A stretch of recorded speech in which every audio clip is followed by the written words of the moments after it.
Hi, this is Nikki, and I'm here to share messages that I get from Spirit and for all of us who are on this journey to love and to reunite with our vibrational matches in this lifetime. And today's message, really sweet. Something just popped up on my YouTube channel, and actually, it's a person that has the same name as my twin.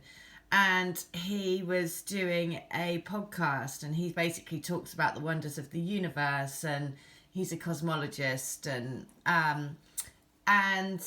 anyway, what was so lovely, he said that he's doing a new TV program, and it is essentially a love letter to humanity. And I just thought it was so lovely because of all the channeled letters that I do for you guys that are included in these books that I read out on this channel. It really made me think, yeah, these really are a love letter to humanity, and they're a love letter to the testament to divine love for bringing humanity together and to bringing love to basically the planet. So I just thought it was really sweet that that video popped up for me today with my twin's name, and he's talking about a love letter to humanity. So it really touched me, so I thought I would share it. So first of all, I'm going to pick an energy for today, and then I'm also going to read letters 47 and 38 from the books, because also in that video this guy mentioned those two numbers, so I know that those are the numbers that want to come through today. So first of all, what is the energy that we're working with today? And look at that, it is the Seven of Cups. So Seven of Cups is about, and look at that, underneath that is the Ace of Cups and the Princess of Swords. So the Seven of Cups is about having choices to come into a new emotional place, a new emotional place of being, because coming more and more into truth, right? So choices, new emotional start, and becoming more aware of what is your truth. All of our truths, right? So I use my imagination, the Seven of Cups. So dream big and put a plan in motion to make it happen. Receiving guidance from dreams and altered states. Fully explore your creative gifts. So the Seven of Cups is the cards of imagination. For the iconic shaman and philosopher Terence McKenna, the imagination signaled the presence of a divine spark within human beings. He saw our imagination literally as the descent of the world's soul into all of us. Oh, I love that. He saw our imagination literally as the descent of the world's soul into all of us. There is no part of our humanity that isn't impacted by the imagination. We are a spark of imagination, and Mother Nature does not create things that have no use. Life viewed through evolutionary eyes reveals how nature shares her resources incredibly sparingly. That is so lovely. Just the way that is so beautiful. We are the descent of the world's soul into all of us. Wow. So basically, it is saying, all of these possibilities that living in love provide, right? You are, if you think it, you can create it.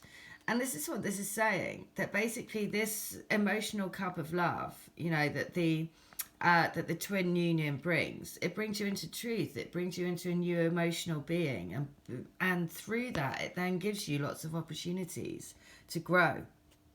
So when your mind projects fear into the world, and it's also about resisting the fear, or it's not resisting the fear, it's actually feeling that fear and still doing it and embracing that, because fear is actually a really positive emotion as well. All emotions are positive. It's just the duality of it, right?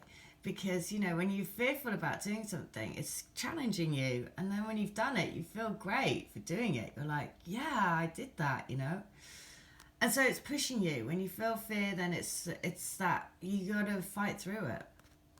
So when your mind projects fear into the world, tremendous damage and unhappiness can be the result. The acronym FEAR stands for false evidence appearing real. Is a powerful prompt, a reminder to bring awareness and powerful questions to bear on life situations around you. Bring new vistas to life. Make them tangible with love. So what it's saying is be careful of those fears. How are you using it? Because the Seven of Cups brings options, and, be careful of how you manage your fear, basically. There's the fear. I think there's a book called Feel the Fear and Do It Anyway. Look at that. But the wheel. So the wheel of fortune, the cycle. End karmic cycles, end what you're being fearful of. Start afresh, The Ace of Cups is bringing new emotional truth. So, interesting. Okay, so I'm going to do letter 38 and 47 wanted to come through. So, 38 is this. I want you to know that since the first time I saw you and laid my eyes on you, I knew you set something off in me, like a domino effect that triggered every one of my senses. Like on Home Alone when he is setting up booby traps for the men, trying to protect himself. And that's what I've been doing, trying to hide myself away and push away the connection because I was afraid of it. Afraid of the feelings it was making me feel. I guess I was frightened of myself. But I know that it's had to happen this way. I had to face up to everything that I have suppressed and pushed down into the deepest parts of me and depths of my soul. But it's all because I'm finding my way back to you again. We are on this journey together. Please know that this is my soul's mission, our soul's mission, to live in love, to live in our hearts, to know that we are love. Oh, and that kind of thing about like setting up all of the barriers, because of this, it's like, I'm afraid. That's why, we have to, we're working our energies together. The more you feel into the fear, the more I'm constantly doing things that when my guidance tells me to do it, I'm like, really? I really like, seriously, and then I think, okay, well, I'm just going to feel into it and carry on and do it, and sometimes, frankly, it's completely bonkers what my guidance tells me to do, but afterwards I can always see why. At the time, with a logical brain, I would be thinking, are you crazy? Are you absolutely crazy? But then I see, later, I can see why I was led to do those things. So it is follow your guidance, follow your intuition. So 47 is, I want you to know that I'm thinking of you every second of every day. And I'm really trying my best to stay in my truth and stay in my heart. To remember that we signed up for this. But seriously, sometimes it's so hard. And I just go into these crazy moments and days with such excruciatingly painful doubts and fears. And it makes me think, can this really be true? Did we really sign up for this? Why didn't anyone tell us it was going to be this hard? And then I remember how our love can change everything, and how I felt when I was with you, how I feel when I focus on you in my heart. And then I know that that is the reason why we agreed to do it, to experience the bliss and ecstasy of finding each other again and experiencing true love in all its beauty. That's why, that's what I need to remember. Love will win. Well, there you go. Love will win in the end. And I love that because it's like, oh, seriously, why does it have to be so hard? This kind of like, and it is like some days it is super tricky, and this is the thing, we just gotta right, so I've literally just got a message from my friend who is also a twin flame.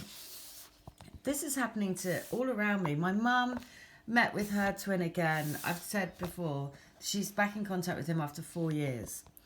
And they met, when was it? A couple of days ago again. So they're intermittently meeting up now. And he said to her, I mean, obviously, basically, the words that he said spoke volumes. He said to my mum, I just need some more time. Now, obviously, there is so volumes were spoken in those few words. He didn't have to say everything about his feelings and all that, but saying, I just need some more time, obviously gives a lot of information away. The other thing is that I've had a very close friend of mine, and which is when you say you have to let the karmic relationships play out, and in the end, you trust in your reunion. So this other friend, she's also a twin, but she was in another relationship. She was married, and so over the last 2 years, she has divorced. She has just moved into her new place yesterday. So she can now start a relationship with her twin. And that has taken, so I've been talking, she's been a close friend of mine. So she's been telling me her situation and what's been happening. And I knew that she was a twin. I knew that this person that she'd met was a twin. The signs were just all over it. And I can tell by her energy and what's going on. Anyway, so this has taken 2 years, right? So she's just literally just sent me a message then, which is her moving into her new home. And, being able to now start, because the time is right. The time is for them is now. And so that's the thing. That's where you have to trust that it's coming together. I see it. There are a coming together of people. And, the reason why as well, I take so much support from that, because my twin is completely blanking me, right? So, but I know that it's for a reason, because I have all of these other, what's happening in my very close-knit group of friends and family are twin relationships actually coming together. And there's a reason why I'm being shown that, right? Because to not give up hope on my situation, I understand. So that's the message. But it's hard. It is difficult, I'm super happy for them. But at the same time, that's challenging, because obviously I'm here to help people to come into union. And when actually my twin's gone off and done the exact opposite, and it's like totally blanking me, I understand the bigger picture, but I'm still a person who has feelings, and I'm like, okay, well, I understand the bigger picture, but it's a challenge for me, right? So this is the thing. The journey is the bigger picture, and that's the thing. So letter 38 from book 2 is that I love you, and despite everything that's happened between us, and despite what you might think is happening with me at the moment, that none of that is real. You are my only truth. You are the only one that is worth fighting for. You are the one that has been on my mind and playing with my soul, stirring me up inside and raging round and round my mind. Believe that the only person that I truly want is you. Everyone else is just mindless, frozen moments. There is no feeling, no pleasure, just emptiness. More and more mindless interactions, when all I truly want is you. Oh, well, there you go. I mean, that speaks volumes. I see why that letter's come out today. Everything else is just mindless interactions, because it's not truly connecting to their soul. You're the one that truly connects to their soul and pulls them forward. So letter 47, a beautiful world full of creation, full of joy, full of wedded bliss. Matrimony in the truest sense of the word, being bound to each other for true love for the rest of our lives. Looking after one another, caring for each other, creation. Creating a family together, creating a happy life, a fulfilling life. One that is filled with romance, love, peace, tranquility, love, and more love. Feeling at peace with our journey and sharing that love and radiating our love with everyone we meet, making our mark, our love mark on the world. Oh my God, well, what an amazing letter to finish with. Just as I was saying, is the video that I was watching this morning was someone with my twin's name, and he was talking about a love letter to humanity. And that's exactly what this is. The other thing is, it really made me laugh, because on the comments, there was somebody else with my twin's name who was saying, I love having such and such in my ear, which is exactly what I feel my guidance is. It's my twin talking to me. like anyone else, you know, when you have that contact. So just brilliant. Today's message is gorgeous. Happy day.